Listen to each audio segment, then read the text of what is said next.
السلام علیکم دوستانو. نن په ټي چینل کې درې لوبې ترسره سولې چې ډېر افغان لوبغاړي کې ولوبېدل، خو یوازې فضل حق پارو کې و نوین الحق چې ډېرې زبردستې لوبې نندارې ته وړاندې کړلې. یوازې دوی دوه وځلېدل خو نور ټول ناکامه سول. د ټي ټین لیګ دریمه لوبه د ډیکن ګلیډیټرز لوبډلې وګټله.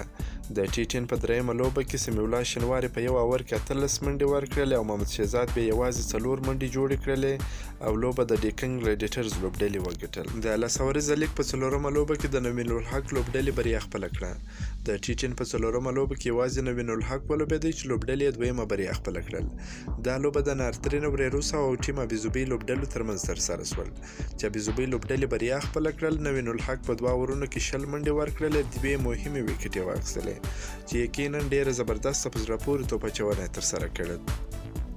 د ټي ټین لیګ پنځمه لوبه بیا د بنګال ټایګرز او ډیلی بولز لوبډلو ترمنځ ترسره سول چې ډیلی بولز لوبډلې په خپله دویمه بریا هم خپله کړل. حضرت الله عزازی هم په 0 آوټ سو، رحمان الله ګربز هم په 0 آوټ سو، خو فضل حق فاروقي بیا ډېر زبردسته لوبه وکړل چې په دوه اورونو کې یوازې 8 منډې ورکړلې، دوې مهمې ویکټې واخیستلې چې دا د ده دپاره ډېر د خوشحالۍ خبر دی.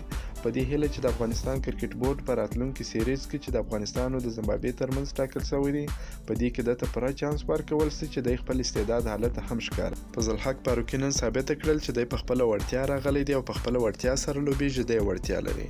خو د افغانستان کرکټ بورډ د ده سره بیا هم په بار کې ظلم کوي.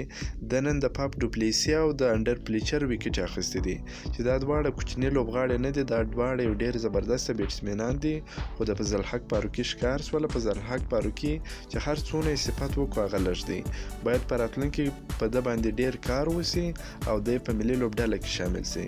که مو دا ویډیو خوښه سوي ویډیو در سره لایک کړئ، که په دې چینل کې نوي یاست د چینل هم در سره سبسکرایب کړئ. د نور تازه معلوماتو لپاره هم زموږ سره اوسئ. تر بلې ویډیو پورې د الله په امان.